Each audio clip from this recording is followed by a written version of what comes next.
यूहन्ना 11 अध्याय।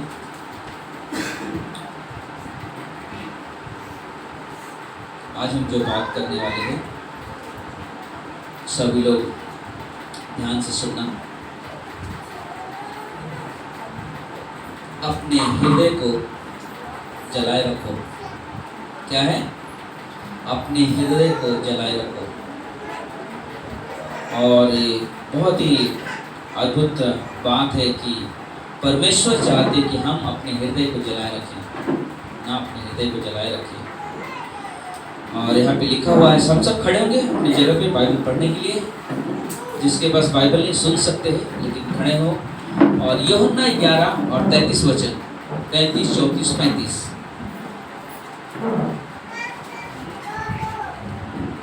यूहन्ना 11 अध्याय 33 से 35 तक।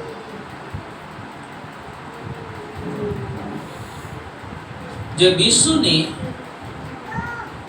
उसको और उन यहूदियों को जो उसके साथ आए थे, यानी यीशु ने मरियम को और उन यहूदियों को जो उसके साथ आए थे रोते हुए देखा तो आत्मा में बहुत ही उदास और व्याकुल हुआ और कहा, तुमने उसे कहाँ रखा है? उन्होंने उसे कहा, हे प्रभु, चलकर देख ले। 35 वचन, सबसे छोटा वचन है। यीशु रोया। यीशु ने क्या किया? रोया। प्रार्थना करते। प्रिय परमेश्वर, प्रभु यीशु धन्यवाद देते हैं, सभा की अगुवाई करें और हम सभी से प्रभु बातें करें, प्रभु यीशु के नाम से, आमीन। बैठेंगे हम लोग। तो यहाँ पे हम देख रहे ना, यहाँ पे हम देख रहे हैं कि अपने हृदय को कैसे रखना है? जलाते हुए, जलते हुए ना। और उसमें एक चीज़ हम देखते हैं कि हृदय को जलते हुए के अंदर एक हम शब्द सुनेंगे जो है करुणा के आंसू। करुणा के आंसू ना। मेरी बेटी करुणा के आंसू नहीं, परमेश्वर की करुणा के आंसू ना। यहाँ पे हम जब देख रहे हैं यीशु मसीह, पूरे बाइबल के अंदर यीशु मसीह 2 जगह हम देखते हैं खास में ज़्यादा जोर दिया गया। और अक्सर हम सोचेंगे कि बाइबल में रोने के बारे में क्यों जिक्र करता है? बाइबल में रोने के बारे में क्यों इतना जिक्र किया जाता है कि लोग रो रहे हैं, यीशु मसीह रो रहे हैं, फिर लोग रोते हुए देख रहे हैं, कुछ स्त्रियां देख रहे रोते हुए। क्यों ऐसा हो रहा है कि लोग रो रहे हैं बाइबल में? यीशु मसीह जो यहाँ पे हमने देखा, यीशु रोया। लाजर मर गया था और लाजर यीशु मसीह का बहुत दोस्त था, अच्छा दोस्त था, एक रिश्ता बहुत अच्छा था। अगर अब तो यीशु प्रभु अगर तू होता तो मेरा भाई लाजर न मरता। लेकिन जब लोग वहां पे आए थे, जब यीशु मसीह वहां देखा कि सब लोगों की आंख में आंसू, सब लोग रो रहे, यीशु मसीह भी, उसके अंदर भी दर्द उठा उनके आंसुओं को देखकर। और जब उन्होंने पूछा कि कहाँ रखे उसको, तो लोग कब्र पर लेकर गए यीशु मसीह को, और यीशु मसीह ने कब्र को देखा और यीशु मसीह ने रोया। क्या किया यीशु मसीह ने? रोया। कारण क्या है? रोने का कारण क्या है?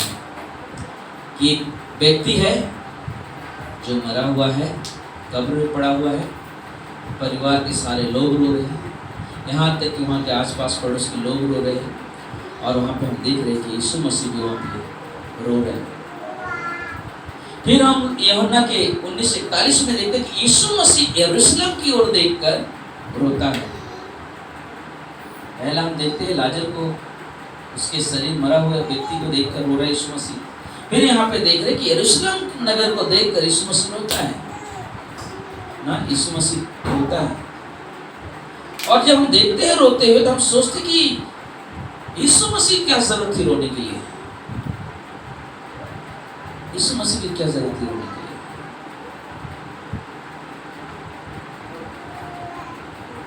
अगर आप ध्यान से सोचोगे, आप जिससे प्रेम करते हो, आपके परिवार है, आपकी पति है, आपका पत्नी है, आपके बच्चे हैं, आपके माँ बाप है, अगर वो प्रेम नहीं मिलता है, उनसे वो प्यार नहीं मिलता है और वो उनके साथ वो उत्तर नहीं मिलता है जो चाहते हैं, तो हमें दुख होता है कि नहीं होता है? निराश हो जाते हैं और हमारे अंदर आंसू आने लगते हैं। पौलुस कहता है फिर तो काम के 20 अध्याय में कि मैं आंसू के साथ सेवा किया है, आंसुओं के साथ मैंने सेवा किया। पौलुस कहता है मतलब कि हमने घर घर जाकर उनको सिखाया, उनको चिताया। और यीशु मसीह जब यहाँ पे लूका के 19 में देखते थे, यीशु मसीह को देखा, उनके सामने बहुत सारी घटनाएं हुई। यरूशलेम के लोगों के सामने बहुत सारी घटनाएं हुई। उन्होंने अपने आंखों से देखा है 5000 लोगों को खिलाया यीशु ने, 4000 लोगों को खिलाया यीशु ने, बीमारों को चंगाई दिया, कोढ़ियों को शुद्ध किया, मरे हुओं को जिंदा किया, सब देखा। फिर भी उनका मन कैसा है? कठोर का कठोर है। उनके मन में चाहत नहीं उत्पन्न हो रही परमेश्वर के प्रति। सब कुछ देखा अपने जीवन में, फिर भी चाहत उत्पन्न नहीं हो रही। और यीशु मसीह को दुख हो रहा है, यीशु मसीह को दुख हो रहा है, यीशु मसीह रो रहा है, यीशु मसीह रो रहा है, क्योंकि लोग सुन नहीं रहे।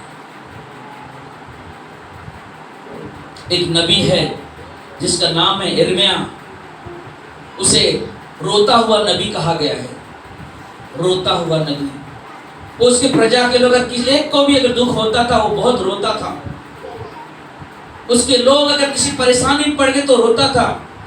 प्लीज सब लोग फोन अंदर रखिए तो अच्छा रहेगा, साइलेंस में ना। रोता था किस लिए?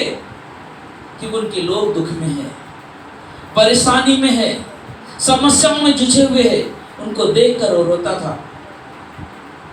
और ये नहीं, यहीं तक नहीं, वो रोता था, कहता था कि यहाँ पे लिखा हुआ यिर्मयाह के 9:1 में, यिर्मयाह भारी बोझ से हृदय पर एक समय रो रो कर चिल्ला कर कहा कि भला होता कि मेरा सिर जल ही जल भरा, जल ही जल, और मेरी आंखों में आंसू का सोता होता, कि मैं रात दिन अपने मरे हुए लोगों के लिए रोता रहता, रोता रहता, रोता रहता। उसके अंदर प्रेम था अपने लोगों के प्रति, अपने लोगों के प्रति प्रेम था। नेहम्याह भी ऐसी व्यक्ति था। जब उसे मालूम पड़ा मेरे लोग वहां पे बहुत ही दुर्दशा में पड़े हुए, और रोने लगा, रोने लगा, रोने लगा। मेरे लोग जिससे मैं प्रेम करता हूं वो किस परिस्थिति में जूझ रहे हैं। हमें भी तकलीफ होता है कभी कभी, जब कलीसिया के लोग परमेश्वर के वचन का आदर नहीं करते हैं, जब लोग परमेश्वर के वचन पे ध्यान नहीं केंद्रित करते हैं, जब लोग परमेश्वर के लिए समय नहीं निकालते हैं, जब लोग परमेश्वर के पीछे चलने के लिए अपने कदम नहीं उठाते हैं। क्योंकि आपके जीवन में परमेश्वर ने बहुत बड़े बड़े काम किए हैं, फिर भी ऐसे लग रहा है यरूशलेम के जैसे हमारा जीवन हो जाता है। हम आंख रहते हुए हम देख नहीं पा रहे, हमारे कान रहते हुए हम सुन नहीं पा रहे कि परमेश्वर हमसे कहना क्या चाहता है। या मेरा पैशन में से उम्मीद क्या रखता है कि मैं वहां पे कुछ करूं या उनके साथ कुछ समय बिताऊं। एक व्यक्ति हमारे अमेरिका की कलीसिया में, एक नया व्यक्ति आया उस कलीसिया में। जब वो आया तो देख रहा था, जब पास्टर प्रचार कर रहे थे तो बोलता था और बहुत सारी आवाज करता था। बोलता कि पास्टर तुम जो प्रचार करते तुम्हारी आवाज मुझे पसंद नहीं आती है, जब तुम संदेशों के बीच में मजाक करते हो मुझे समझ पसंद नहीं आता है, तुम्हारा जो एटीट्यूड जो कलीसिया में करते हो स्टाइल वो मुझे पसंद नहीं आता है। पर कुछ ऐसी चीजें हैं जो मुझे बार बार इस कलीसिया में लेकर आता है। कुछ एक चीज है जिसकी वजह से मैं कलीसिया में बार बार आता हूँ। मुझे संदेश पसंद नहीं आ रहा, आपके स्वभाव नहीं पसंद, लेकिन एक बात तो है जो मुझे इस कलीसिया में बार बार लेकर आ रहा है, बार बार लेकर आ रहा है। उसने एक चीज अनुभव किया कि पास्टर लोगों के लिए रोता है,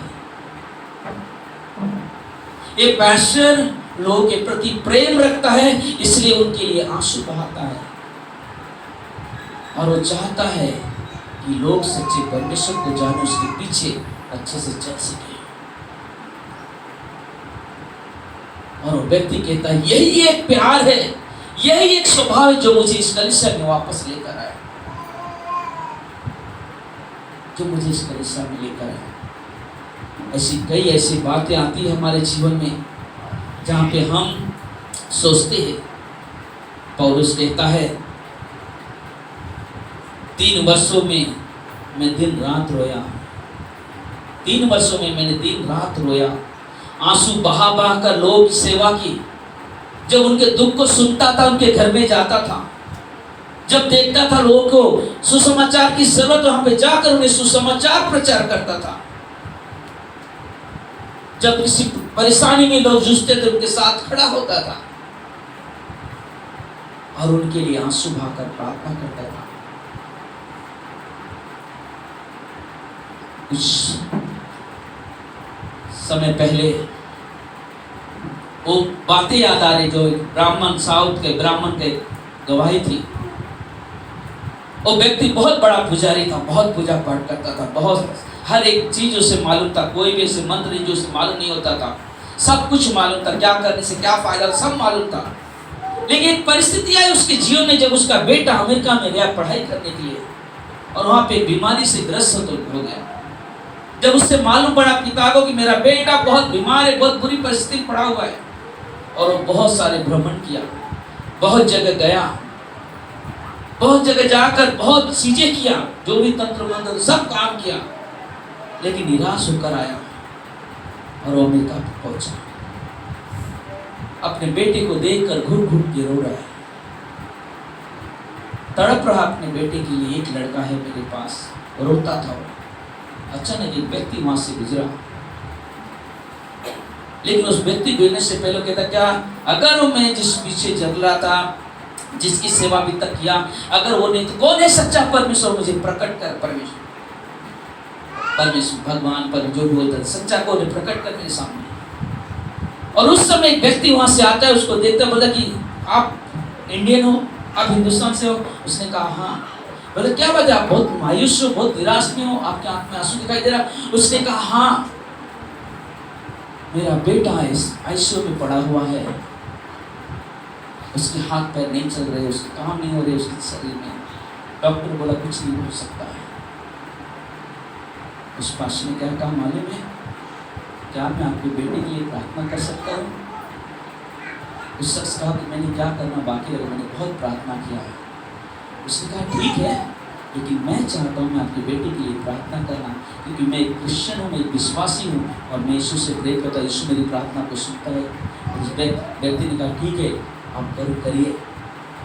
जब वो पास्टर अंदर गया, उसको देखते ही पास्टर अपने घुटनों पे जाकर उसके पास हाथ रखकर रोकर प्रार्थना करने लगा।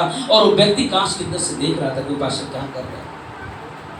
वो रो रहा है, प्रार्थना कर रहा है, रो रहा है, प्रार्थना कर रहा है। जब उसकी आमीन मैं तो हाथ पर उसके चलना काम कर रहा। क्या उसका कोई रिश्तेदार था? क्या उसके परिवार का कोई सदस्य था? या उसे बहुत सालों से जानता था? नहीं। आज संसार में 2 तरह के लोग हैं। विश्वासियों के अंदर भी 2 तरह से आंसू निकलते हैं। एक उस वक्त जब हम सचमुच परमेश्वर को जानते हैं, उसके प्रेम को जानते हैं, उसकी कुर्बानी को जानते हैं, एक वो प्रेम होता है। दूसरा, जब कलीसिया में एक व्यक्ति कुछ तकलीफ में पड़ता है ना, जो व्यक्ति उसके लिए आंसू बहाता है वो सच्चा आंसू होता है। लेकिन कुछ आंसू ऐसे होते हैं जो सिर्फ अपनों के लिए वो निकलता है, सिर्फ अपनों के लिए। मेरा परिवार, मेरे बेटा, मेरे बेटी, मेरा माँ, मेरा बाप, उनके लिए आंसू निकलेगा, लेकिन कोई और हो तो उनके लिए नहीं निकलता, और वो सच्चा आंसू नहीं होते हैं। सच्चा आंसू नहीं होते हैं। सच्चा आंसू एक विश्वासी के हर एक सदस्य के लिए निकलेंगे, किसी एक के लिए नहीं। मुझे वो पल याद आता है, वो घड़ी याद आता है जिस घड़ी में सविता जब बीमार थी, जब लोग जाते थे, लोगों की आंखों में आंसू देखता था कि लोग किस तरह से उनके हृदय की प्रार्थना किस तरह करते हैं। और हमने देखा जितने भी लोग साथ में जाते थे उनके हृदय, उनके मन को देखता था। और इसे कहा जाता है सच्चा प्रेम, इसे कहा जाता है सच्चा रिश्ता, जो किसी के लिए अपने आंसुओं को आंसुओं को बहाए और उसके लिए आनंद का कारण बन जाए। हालेलुया। वो आंसू नहीं जो सिर्फ हम अपने लिए ही सोचे, अपने लिए ही विचार करें, वो आंसू नहीं होता, उसे कहा जाता है स्वार्थ। यीशु मसीह के अंदर जो आंसू थे, जो यीशु मसीह रोता था लोगों के लिए, उसके अंदर मान लो स्वार्थ थे, निस्वार्थ प्रेम थे। वो मतलब के लिए किसी से नहीं। यरूशलेम को देखकर रोया, कारण क्या था? कि वो वहां पे देख रहा था कि लोग ने सब कुछ देखा है, फिर भी उनके विश्वास में कुछ असर नहीं दिखाई दे रहा। वो वैसे की वैसे ही जी रहे, वैसे के वैसे ही चल रहे, सब कुछ देखा। मैं सोचा तो उसमें शायद कुछ ऐसे परिवार होंगे जो रोते हुए यीशु के पास आए होंगे, रोते हुए आएंगे, क्योंकि कुछ ही लोगों का जिक्र किया गया है चंगाई के बारे में बाइबल में। बाइबल के अगर सारे चंगाई की जिक्र हो तो पृथ्वी भी कम पड़ जाएगी रखने के लिए। मैं सोचा था कहीं उस जगह पे कोई ऐसा भी व्यक्ति आया होगा, कई लकवाओं में से कुछ और भी लकवा पीड़ित होंगे जिनका जिक्र नहीं किया गया है, वो आए होंगे, चंगाई पाए होंगे, लेकिन वो अपने हिसाब से वापस जीवन जीने लगे। जैसे कि 10 कोड़ी में से एक आकर प्रभु के पीछे चलने की कोशिश किया, आने निर्णय लिया, लेकिन 9 कहां गए? शायद उस यरूशलेम वो 9 थे जिन्होंने यीशु को नहीं पहचाना, और यीशु उसके लिए आंसू बहाता है, यीशु उनके लिए आंसू बहाता है। और वो आंसू का कीमत, उस आंसू का कीमत तो नहीं समझ पा रहे। अगर हम जब लोगों के आंसुओं की कीमत समझेंगे तो हम उनके समाल में हम परमेश्वर के प्रेम को देखेंगे, परमेश्वर के प्रेम को देखेंगे, और उनके साथ वो रिश्ता बनाएंगे जो परमेश्वर को प्रकट कर सके, जो परमेश्वर को देख सके, और वो हमारे लिए बहुत जरूरी है। इसलिए हमने कहा 2 मन है इस संसार में हर विश्वासी के पास, एक स्वार्थ का, एक निस्वार्थ का। और हम विश्वासियों को हमेशा निस्वार्थ वाला आंसू, निस्वार्थ वाला प्रेम की जरूरत है कि हम लोगों को वो दिशा दिखा सके, हम लोगों को वो बातें बता सके जो परमेश्वर हमारे जीवन से चाहता है, जो परमेश्वर हमारे जीवन से चाहता है, और वो जरूरी है, वो जरूरी है। और यहाँ पे जब हम देखते हैं, जब यहाँ पे जिक्र करता है आंसुओं के लिए, तो बोलता कि यशायाह के किताब में लिखा है कई बार ऐसी परिस्थितियां आई जहाँ पे ना बहुत सारे लोगों ने रोया। कई बार इस्राएल के लोगों को देखो, जब लोग परमेश्वर की बातें नहीं सुनते थे, जब उनके ऊपर समस्या आती थी, परेशानी आती थी, रो रो के पश्चाताप करते, परमेश्वर अब मैं ऐसा नहीं करूंगा, परमेश्वर आप ऐसा नहीं करूंगा, प्रभु मुझ पर दया कर, प्रभु मुझे क्षमा कर दे, अपने हिसाब में अच्छा जीवन जीऊंगा। परमेश्वर अनुग्रह करता था, लेकिन कुछ समय चले बाद में वापस वही काम, है ना, वापस वही काम। और देख रहे हो बार बार वही चीज। इसलिए यहोशू की किताब में जब हम 24 अध्याय में देखते तो हम यहोशू से बोलता है तुम लोग परमेश्वर की सेवा नहीं कर सकते, है ना, बोलता है तुम लोग नहीं कर सकते। क्यों? बोला नहीं, बोला नहीं कर सकते हो, तुमको मैंने मूसा के समय से देखते आया हूं, तुमको मिस्र से निकाला, जंगल में घुमाया, जो जरूरत सब कुछ मिला, लेकिन फिर भी तुम थोड़ा समय के लिए इस तरह, फिर वापस दुनिया में, थोड़ा समय इधर, थोड़ा समय, जब मुसीबत आती है हालेलुया प्रेज द लॉर्ड, प्रभु दया कर, जब मुसीबत निकले कौन प्रभु, चलो आपको अपने साथ चलना है। अक्सर होता है, अक्सर होता है। प्रत्येक विश्वासी, चाहे उसके जीवन में आनंद का समय हो, चाहे उसके जीवन में खुशी का समय हो, ये हाथ परमेश्वर ने दिया उसकी आराधना के लिए। परमेश्वर ने हमें पैर दिया उसकी वचन को बांटने के लिए, बोलते इससे व्यर्थ नहीं जाना चाहिए, व्यर्थ नहीं जाना चाहिए। ये सब कुछ परमेश्वर ने दिया है ताकि हम विश्वासी वो कार्य करें जो उसकी महिमा में आ सके।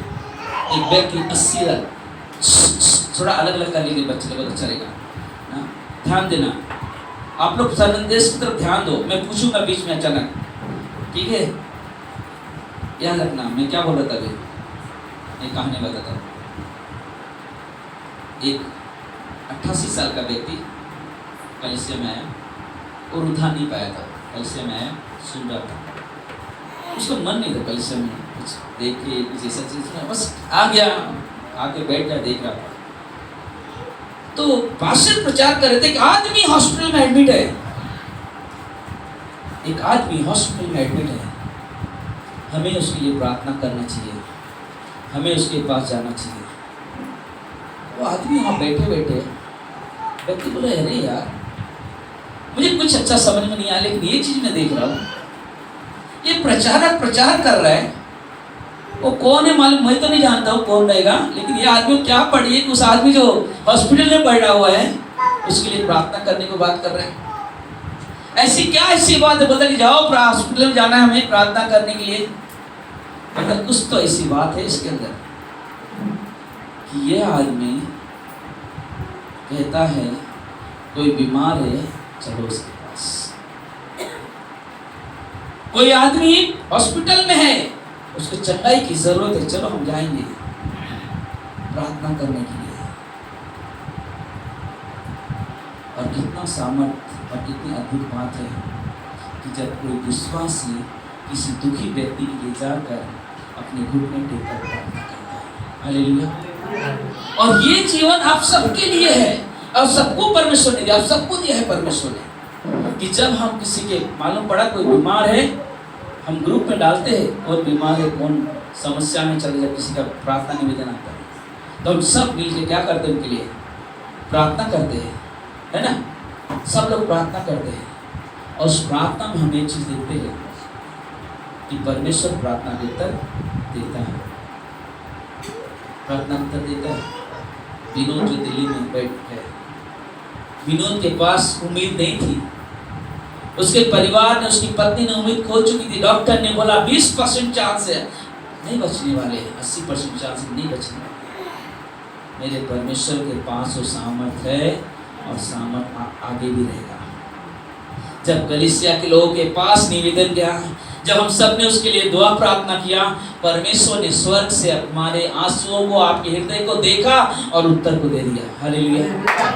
हमारा काम है हम हमेशा तैयार रहे अपने हृदय को जलता हुआ रखे। हम ऐसे विश्वासी न जिए ठीक है चलता है, नहीं, मैं अभी भी आगाह कर रहा हूँ, मुसीबत बोल के नहीं आता है, समस्या बोल के नहीं आती है, ये हमेशा याद रखना। अभी हमने पढ़ा, क्या वो याद है, जब लोग उसको बाधा डाल रहे थे, संदेश सुनने नहीं दे रहे थे, क्या बोला उसने, तू बाधा डालने वाला व्यक्ति है, तेरे ऊपर बहुत बड़ा समस्या आने वाला है। वो आदमी तुरंत अंधा हो गया, जगह पे अंधा हुआ, तुरंत सब देख के ताज्जुब करने लगे।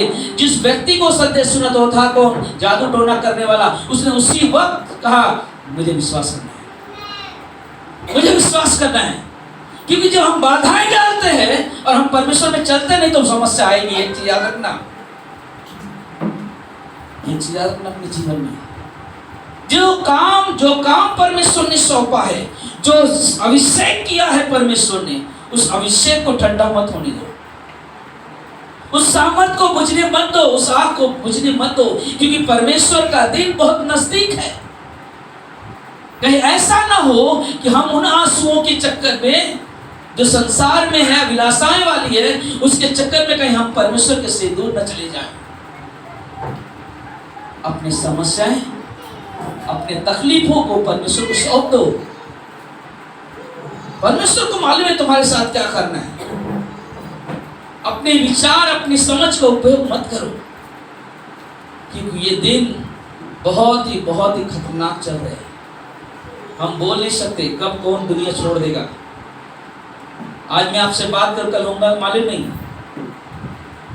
लेकिन एक चीज याद रखना, परमेश्वर प्रेम करता है और परमेश्वर प्रेम करता रहेगा। परमेश्वर चाहता है उसके प्रेम में बने रहो। और मैं आपसे इसलिए कहता हूँ ये सारी चीजें, क्योंकि मैं भी इस कलीसिया से प्रेम करता हूँ, आप लोग से प्रेम करता हूँ, और मैं नहीं चाहता आपके ऊपर कोई समस्या है, आपके ऊपर कोई समस्या है, कहना नहीं चाहिए। जितने लोगों ने इस कलीसिया से दूर गए हैं, आप उनके जीवन को बहुत अच्छे से देखा होगा। जितने लोग भी गए यहाँ से, आपके लिए सीख है। बाइबल जो वो बात करता है कि दाऊद ने जब पाप किया, उसका बेटा मर गया, तो हमारे लिए क्या है कि हम वो पाप में न जिए, ताकि हमारे ऊपर वो श्राप आ जाए। इसलिए नहीं दिया गया कि हम भी वैसे ही जीवन जिए, इसलिए दिया गया ताकि हम उस श्राप से बच जाए, उस मुसीबत से बच जाए। सुलेमान ने इतनी सारी पत्नियां की, इसलिए नहीं लिखा गया उसने उस तरह से ताकि हम उस तरह से जीवन जिए, लेकिन वही कहता है वचन में, अपनी समझ का सहारा मत लेना, संपूर्ण मन से यहोवा पे भरोसा करना।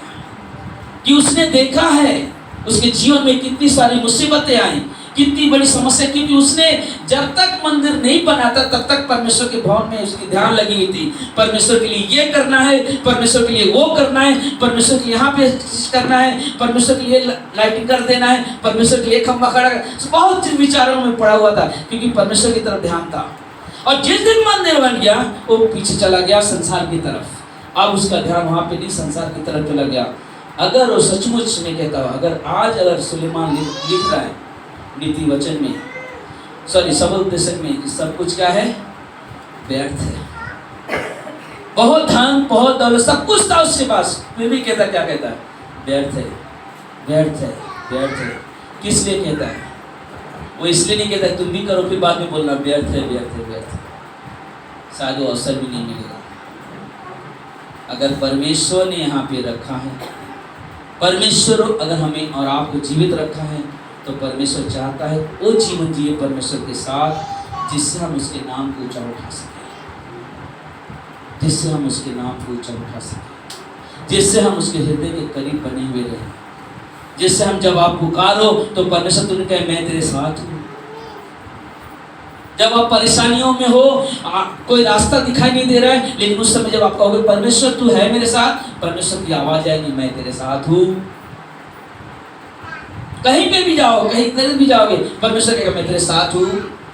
इसलिए हमें अगर भावनाओं में अगर जीना है तो हम सबके साथ भावना में रहें, सिर्फ अपने लिए नहीं, अपने परिवार के साथ नहीं।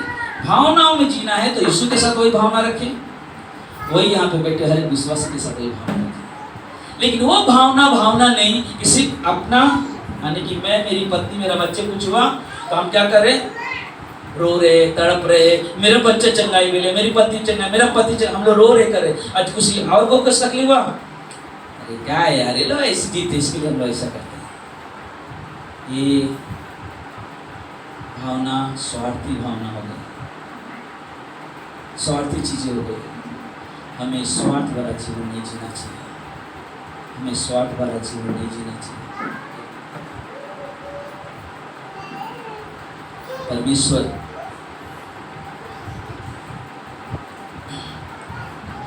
कहता है जैसा मैंने तुमसे प्रेम किया, वैसे तुम भी एक दूसरे से क्या करो? प्रेम करो, प्रेम करो। हम देखते हैं जब यहाँ से चर्च खत्म होता है, व्हाट्सएप ओपन करके चले जाएंगे, कोई किसको मिलेगा यार बहन कैसे, कोई बात ही नहीं होता है, ऐसा लगता है कोई दुश्मन आ गया मेरे चर्च में, चला आया चले गए, है ना? किसी से हाय हेलो नहीं, कौन क्या है, अरे कैसे हो, कैसे, कुछ नहीं, बस दरवाजा खुले जल्दी से, अरे टाइम हो गया। मान लो मेरा भाई का लड़का अविनाश बैठा हो, उन भाई आते क्या बोले, मान लो आपको यहाँ चर्च में अच्छा है, टाइम टेबल इतने समय में खत्म हो जाता है, पता वहाँ पे 9 बजे चालू होता है, 3:30 बजे तक सभा चलती है। बोलते कि वहाँ पे आदमी थक जाता है, इसलिए लोग कभी भी आते हैं, जब समय तब आया चला गया। यहाँ पे परमेश्वर ने इस मंडली रखा है, हम आपस में मिलना चाहिए। अगर आप आपस में मिलोगे, देखोगे, तो आपको जब किसी का बीमारी का समस्या के जब मैसेज आएगा तो आपको मालूम पड़ेगा ये बहन नहीं, ये भाई है जिसके जीवन में तकलीफ है, तब आप दुआ प्रार्थना करोगे ना, नहीं तो नहीं मालूम पड़ेगा। और इसलिए कलीसिया है, क्योंकि हम जिस कलीसिया में जीते हैं, परमेश्वर ने कहा कि हम उसके साथ लोगों के साथ वो रिश्ता बनाए जो हमारे साथ उसने बनाया ना, जो हमारे साथ उसने बनाया। इसलिए परमेश्वर का एक सेवक कई कारणों से रोता है। यीशु मसीह के बलिदान के लिए आप जब भी प्रभु भोज करते हो, कहा जाता है यीशु मसीह ने क्या कहा, मेरी याद में किया करो, मेरे स्मरण में किया करो। तो क्या याद करना है? यीशु मसीह आया, खाना खाया, चला गया ना, उसके एक एक बलिदान को याद करो ना। हमने कई बार बोला, जब पिक्चर लगाते ना यीशु के, जब घोड़े पर सबके मुंह से निकलता, मैं देखा हूँ ना, जब घोड़े पर सबके मुंह से एक बार हम लोग गया था, पैशन तो क्रैश निकला था, तो हम लोग चर्च के लोग, हम लोग खंडाला में थे, वहाँ से आए थे, सब लोग बोलते हम लोग चलते पिक्चर देखने, पैशन ऑफ द क्राइस्ट। सब लोग गए, थिएटर में गए, जब पिक्चर चल रहा है, जब मार रहे, अरे 90% लोग सब रो रहे हैं। मैंने क्या हो गया? एक एक मुंह के एक एक लोग के आंसुओं देख रहे, रो आवाज निकल रहे हैं। मालूम है, सब सोचे बड़े हुआ क्या। लेकिन जो विश्वासी थे वो समझ सकते थे उस चीज को, लेकिन वो आंसू वहीं तक गिर रहे। आंसू को हमेशा अपने जीवन में याद रखना। हमने आंसू यीशु के क्रूस पे टंगे हुए के लिए बहाया, उसके कोड़े खाने के लिए बहाया, उसके उस शब्द को याद रखते हैं कि परमेश्वर इतना दुख दिया उनको लोगों ने, फिर भी वो कहते हैं पिता ने क्षमा करे, नहीं जानते क्या करते।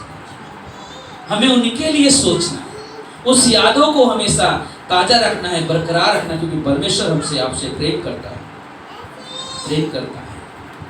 यीशु ने हर एक व्यक्ति से उसके पापों से बढ़कर उससे प्रेम किया, है ना। यीशु मसीह हमारे पापों से बढ़कर हमसे प्रेम किया, आपसे प्रेम किया। हम क्यों उस प्रेम को व्यर्थ जानेंगे? हम क्यों उस प्रेम को ना ऐसा निगलेक्ट करें, यानी कि अनदेखा करें? हमें हमेशा उस प्रेम को बनाए रखना, हमेशा उस प्रेम को बनाए रखा। परमेश्वर का वचन हमेशा, परमेश्वर का वचन हमें आवश्यकता के समय प्रभु यीशु मसीह के पुकारने और शरीर की अभिलाषाओं को पूरा करने का उपाय न करना, कभी भी ना, कभी भी परमेश्वर का वचन इसकी जरूरतमंद के लिए उपयोग मत करना। जरूरत इसलिए परमेश्वर को पुकार रहे, जरूरत इसलिए परमेश्वर को पुकार रहे, बाद में क्या कर रहे हैं, फिर वापस अपनी जेल से। बोले परमेश्वर के वचन को हमेशा वही आदर करो। यीशु मसीह मालूम है, उसने अपने नाम से अधिक परमेश्वर के वचन को ऊपर उठाया। जब उसकी परीक्षा हुई, उसने नहीं बोला अरे अभी मैं रोटी बनाता, रुक जा, अब तक रोटी आप ही बनाता हूँ। लेकिन उसने कहा पर मैं कोई मनुष्य केवल रोटी से नहीं, लेकिन परमेश्वर के मुख से निकलने वाले वचन से जीत रहे। परमेश्वर के वचन का उपयोग करता है। जब वो कहता है शैतान की दंडवत कर, तो मैं सब कुछ, तो क्या कहता है? परमेश्वर के वचन कहता है, लिखा हुआ है, मुझे छोड़ किसी को दंडवत ना करना। ये है। फिर बोलता सुबह से पहाड़ से गिरा दे, उठा लेंगे कोई नहीं, स्वर्गदूत तो आएगा उठा लेगा। क्या कहा? परमेश्वर के वचन में लिखा है, अपने परमेश्वर की परीक्षा ना करना। और वही चीज हमारे पास, जब हम परमेश्वर के वचन हमारे पास होंगे तभी हम उसका उपयोग कर सकते हैं, तभी हम लोगों को वो चीज दिखा सकते हैं या बता सकते हैं। अगर हमारे पास वचन नहीं तो क्या कर सकते हैं? क्या कर सकते हैं? पौलुस जब बात करता है, बोलता वो अपने आंसुओं की हमेशा जिक्र करता है, हमेशा जिक्र करता है। मतलब बहुत सारी तकलीफों का सामना किया, और वो हमेशा देखोगे, हमेशा अपने व्यक्तिगत जीवन में लोगों के लिए आंसू बहाना, लोगों के लिए रोना। आज यहाँ पे बहुत सारे लोग जो बोलते तुम्हारे बच्चा पर परेशान है, कोई बात नहीं, हम पास प्रार्थना करेंगे, हम आपके लिए प्रार्थना करेंगे। ठीक है, हम लोग बोलते हैं प्रार्थना करने की, इसलिए ये प्रेम है। और परमेश्वर चाहता कि हम उस प्रेम में बने रहे, हम उस प्रेम में बने रहे, उस प्रेम के साथ चले, और वो हमारे लिए बहुत ज़रूरी है, वो हमारे लिए बहुत ज़रूरी है। इसलिए ना हमेशा शरीर की अभिलाषाओं को पूरा करने मत जाए, कभी भी। हमारी ज़रूरत है, इसलिए हम ये करना ज़रूरी है। परमेश्वर के पीछे चलना ज़रूरी नहीं। आप जब परमेश्वर के पीछे चलोगे आपकी ज़रूरत पूरी होगी। बाइबल कहता है ना, मत्ती 6:33 क्या कहता है? पहले परमेश्वर के धर्म उसके राज की क्या करो, खोज करो, तो बाकी सब चीजें तुम्हें क्या हो जाएगी, मिल जाएगी। उन पक्षियों को देखो, मुझे बहुत अच्छा लगता है। उन पक्षियों को देखो, ना तो वो बोलते हैं ना काटते हैं, फिर भी स्वर्गीय पिता उन्हें देता है। फिर वहां पे आगे क्या लिखा है? क्या तुम्हारा मूल्य इन पक्षियों से बढ़कर नहीं है? इसलिए परमेश्वर कहता है ना, मैं हूं तुम्हारा रक्षक, मैं तुम्हारे साथ हूं। यशायाह 41:10 कहता है, मत डर, मैं तेरे साथ हूं, इधर उधर मत ताक, मैं तेरा परमेश्वर हूं, मैं तेरा सहायक हूं, मैं तुझे संभालूंगा, अपने दाहिने हाथ से मैं तुझे संभालूंगा। परमेश्वर का वादा है। हम क्यों ऐसा सोचे, हम क्यों ऐसा सोचे? बोलते जरूरत है कि हम हमेशा अपने जीवन को, अपने हृदय को जलता हुआ रखे, क्योंकि एक वो समय भी आता है जहाँ पे एक व्यक्ति रोता है, एक मेल मिलाप की भावना है, मेल मिलाप। रोमियो का 3:10 कहता है, कोई धर्मी नहीं है, एक भी धर्मी नहीं ना। फिर दूसरा कोरिन्थियों का 5:21 कहता है, जो पाप से अज्ञान था कि हम उसको उसमें होकर परमेश्वर की धार्मिकता बन जाए ना। रोमी में क्या कहा? सब पापी है, कोई धर्मी नहीं, सब पापी है। लेकिन वहां पे लिखा दूसरा कोरिन्थियों की किताब में कि जो व्यक्ति पाप को जानता भी नहीं था, वो हमारे लिए पापी बना, यीशु मसीह, ताकि हम धर्मी बन जाए, ताकि हम धर्मी बन जाए। बल्कि वो हमारे लिए सबसे अद्भुत चीज है कि परमेश्वर हमें धर्मी बनाने के लिए खुद हमारे पास आता है। इसलिए रोमियो का 5:8 कहता है कि यीशु मसीह उस समय मरा जब हम पाप में डूबे हुए थे, जब हम पाप में थे, उस समय प्रभु यीशु आया और हमारे लिए क्रूस पर जान दे दिया। एक ही चीज है, हर व्यक्ति को यह समझना है कि स्वभाव में हर एक व्यक्ति सब भ्रष्ट है जो परमेश्वर को नहीं जानते हैं। लेकिन जो व्यक्ति परमेश्वर को जानते हैं अपने स्वभाव से परमेश्वर को प्रकट करते हैं। यीशु मसीह प्रभु होकर अगर हमारे लिए रो सकता है, हमें भी लोगों के प्रेम में, हमें लोगों के प्रेम के लिए एक कदम उठाना चाहिए। प्रेम वो नहीं संसार वाला, लेकिन प्रेम वो कि अगर हमारे पास कोई तकलीफ है या किसी और के पास तकलीफ है, जो तकलीफ जब मेरे पास जिस तरह से प्रार्थना करता हूँ या करती हूँ, तो वैसे ही मैं दूसरे के लिए भी उसी हृदय से प्रार्थना करूँ, उसी हृदय से सोचूं, अलग मन अलग हृदय रख के नहीं, वो हृदय से सोचूं जिससे परमेश्वर को प्रसन्न कर सके। और इसलिए हमारे लिए बहुत जरूरी है कि हम वो जीवन बनाए रखें जो परमेश्वर को भाए, क्योंकि शरीर से कुछ लाभ नहीं है, ना शरीर से कुछ लाभ नहीं है। पहला कोरिन्थियों का 3:6 कहता है, में वह जो बोलता है कुछ भी नहीं, वह जो सींचता है कुछ भी नहीं, परंतु परमेश्वर है जो उन्नति देता है ना, परमेश्वर है जो उन्नति देता है। इसलिए आखिरी में आप अपने जीवन को समझो, आप एक दूसरे को समझो, परमेश्वर को समझो, लोगों को समझो, ताकि लोगों के साथ वो प्रेम दिखाओ या प्रकट करो जो परमेश्वर के द्वारा पाए, जो परमेश्वर के द्वारा पाए। और उस प्रेम में सब कुछ हो सकता है, सब कुछ हो सकता है। और मालूम है, जब हम ऐसे जिएंगे तो आपकी एक भी प्रार्थना रुकेगी नहीं। जब हम सभी के साथ एक जैसा प्रेम करेंगे तो आपकी कोई भी प्रार्थना नहीं रुकेगी। चाहे आपके घर की समस्या हो, चाहे किसी के घर की समस्या हो, चाहे किसी की प्रॉपर्टी में कुछ समस्या चल रहा है, या किसी की रोजगार में कोई समस्या चल रहा है, किसी की जॉब में कोई समस्या चल रहा है। आपके पास पिछले संडे हमने एक शब्द कहा था, याद है आपको? किस बारे में बात किया था, याद है आपको? नहीं भूल गए लगता, हाँ याद है किसी को? कमजोरी के बारे में। कई सारी कमजोरियां बढ़ गए इंसान के अंदर। याद रखो, आप अपने जीवन को समझो। आपके पति लोग नहीं आते हैं, आपकी पत्नियां नहीं आती, अपने पति नहीं आती है, आपके बच्चे नहीं आते हैं, आप आगाह करो। एक और चीज़ आपको बता रहा हूँ, यहाँ में कितने लोग जिसके पति नहीं आते हैं?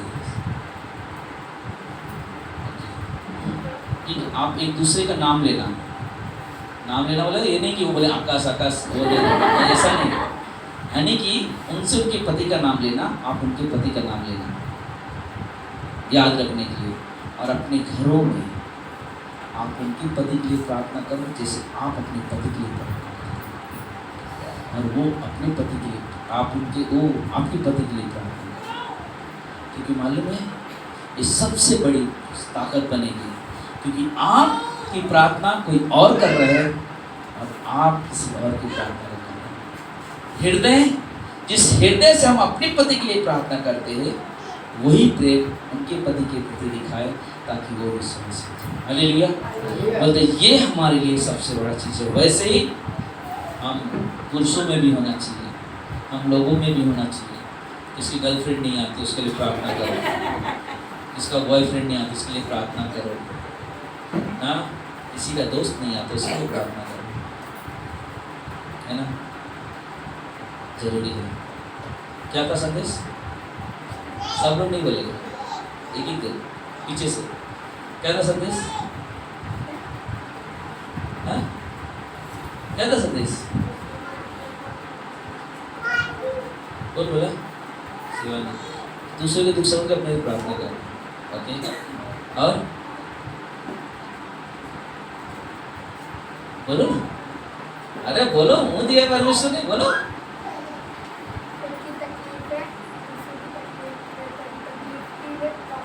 वाह, दूसरों को तकलीफ लेकर प्रार्थना करो ना, अपने हृदय को जलाते रहो,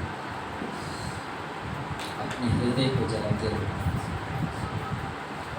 कुछ नहीं मत करो, और करुणा के आंसू को बनाए रखो। प्रेम, जो प्रेम हम अपने परिवार से करते हैं वही प्रेम दूसरों के परिवार से करते हैं। आमीन। आइए हम लोग प्रार्थना करेंगे। प्रिय परमेश्वर, प्रभु यीशु हम धन्यवाद देते हैं, सारा आदर, सारा महिमा, सारा गौरव आपको देते हैं प्रभु जी। मेरे पिता, मेरे परमेश्वर, मदद करें, सहायता करें मेरे परमेश्वर, कि जो बात, जो समय प्रभु आपने दिया है प्रभु जी, इसलिए हम धन्यवाद देते हैं मेरे प्रभु, मेरे राजा, मेरे परमेश्वर। आपकी दया, आपका अनुग्रह हमेशा बनी रहे प्रभु जी। यहाँ पाए हुए लोग प्रभु जी आपके प्रेम, आपकी दया, आपकी करुणा को समझ सके प्रभु ईश्वर। हे मेरे ईश्वर राजा, हे मेरे परमेश्वर, आपकी करुणा हमेशा बनी रहे। हालेलुया। परमेश्वर, जो अभी हमने सुना प्रभु जी, कि प्रभु वो प्रेम जो आपने हमसे किया वही प्रेम हम एक दूसरे से करें प्रभु जी। लोगों के दुख को अपना दुख समझकर प्रार्थना करें, क्योंकि प्रभु ये प्रेम निस्वार्थ का प्रेम है।